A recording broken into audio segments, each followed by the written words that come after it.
आज एडीएस की एक बोनस क्लास है और ये एडीएस 9 पे मैं बना रहा हूँ। आज जो वर्ज़न यूज़ कर रहा हूँ एडीएस 9 है। इससे पहले जो मैंने पूरी ट्रेनिंग की थी वो थी एडीएस 8.53। तो आज की जो क्लास है उस क्लास में हमने ये सीखना है कि जब हम रिकॉर्डिंग कर रहे होते हैं, तो यानी दौरान वीडियो रिकॉर्डिंग कर रहे होते हैं, तो हम इसको पॉज़ करते हैं या रिकॉर्डिंग को क्यू पे रखते हैं, स्टार्ट करते हैं, तो वो कैमरा जब प्रेस करते हैं, पुश करते वक़्त कैमरा में थोड़ी-सी झरक आ जाती है, यानी कैमरा थोड़ा-सा हिल जाता है।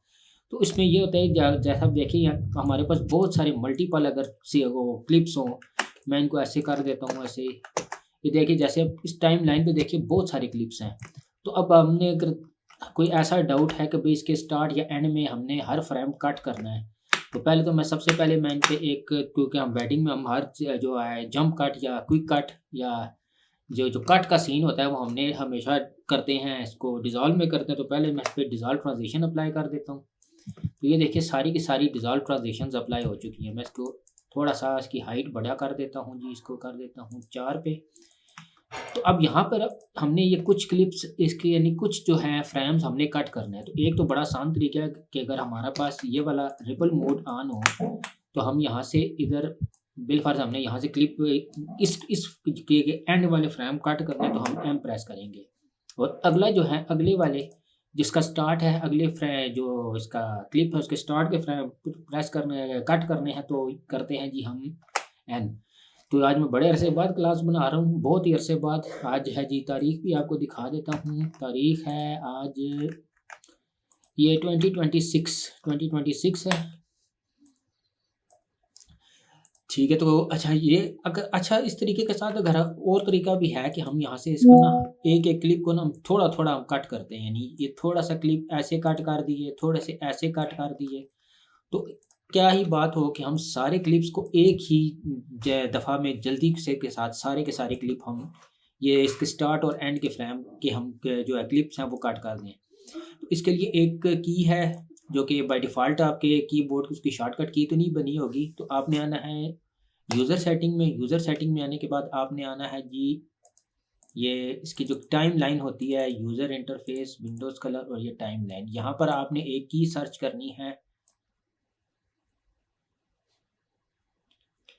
अ, टॉगल टॉगल एक्सटेंड, ये इसका नाम है जी। Toggle extend clip when applying transition. तो यहाँ पर ये देखिए कोई भी अभी किसी किस्म का यहाँ पे इसमें कुछ शॉर्टकट की नहीं बनी हुई, तो हम एक शॉर्टकट की बना लेते हैं। इसकी मैं असाइन कर लेता हूँ और मैं इसकी कंट्रोल और F1 ये मैंने इसको कर लिया, जिसकी कीप को दे दिया जी कि मैं कंट्रोल F1 प्रेस करूँगा तो ये अप्लाई हो जाएगा। तो मैंने इसको कर दिया जी ओके। अच्छा ओके करने के बाद अब हमने क्या करना है कि अब यहाँ पर ये देखिए, अच्छा ये करेगा क्या कि ये जो ट्रांज़िशन जहाँ पे लगी होगी ना, यानी ट्रांज़िशन अभी यहाँ पर ये देखिए ये ट्रांज़िशन लगी हुई है इधर। तो ये यहाँ से यहाँ तक, यानी ये तकरीबन हम अगर हमारी ट्रांज़िशन जितनी लंबी होगी ना, तो इस दौरान इसमें यानी ये वाले इसके एंड के पॉइंट काट देगा और इसके शुरू के पॉइंट का काट देगा, शुरू के फ्रेम्स काट देगा। तो यहाँ पर ये देखिए मैं आपको थोड़ा-सा आगे और भी दिखा दूँ, और आपको पता ही है कि जहाँ पे मुसल्लस की निशानी है तो उसका मतलब होता है ये वाला जो मुसल्लस है, ये आपको थोड़ा-सा बता देता हूँ कि इसका मतलब होता है कि यहाँ पर एक फ्रेम यानी क्लिप स्टार्ट हुआ है या एंड हुआ है। तो अब हमने क्या करना है जी, कंट्रोल और F1 ये प्रेस करना है। यहाँ पर आपने एक चीज़ देखनी है, ओहो! ये कंट्रोल F1, तो यहाँ पर जैसे ही मैंने कंट्रोल F1 प्रेस किया तो आपको थोड़ा-सा ना यहाँ पर ये इस जगह पर ना एक ग्रीन कलर का निशान नज़र आ रहा है। अब मैं शिफ्ट A प्रेस करता हूँ। शिफ्ट ए प्रेस करने पर आपको थोड़ा-सा ये निशान वाज़ेह तौर पे नज़र आ रहा है।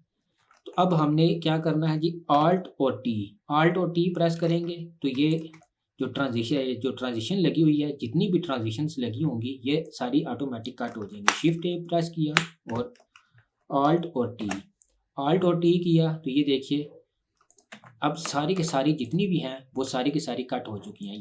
जब हम ये प्रोसेस कर लेते हैं एक दफ़ा, तो अगर अब इस दफ़ा हमने दोबारा डिफ़ॉल्ट की हम प्रेस करेंगे, जैसे मैंने ट्रांज़िशन के लिए अप्लाई की हुई थी, पी की हुई थी, तो वो इनके इन और आउट पर ये नहीं अप्लाई होगी जब हम ये की अप्लाई कर लेंगे। तो उसके लिए हमने दोबारा आना है यूज़र सेटिंग में आने के बाद हमने इसको आना है जी यहाँ पर टाइम लाइन पर, और ये वाला जो है एक्सटेंड क्लिप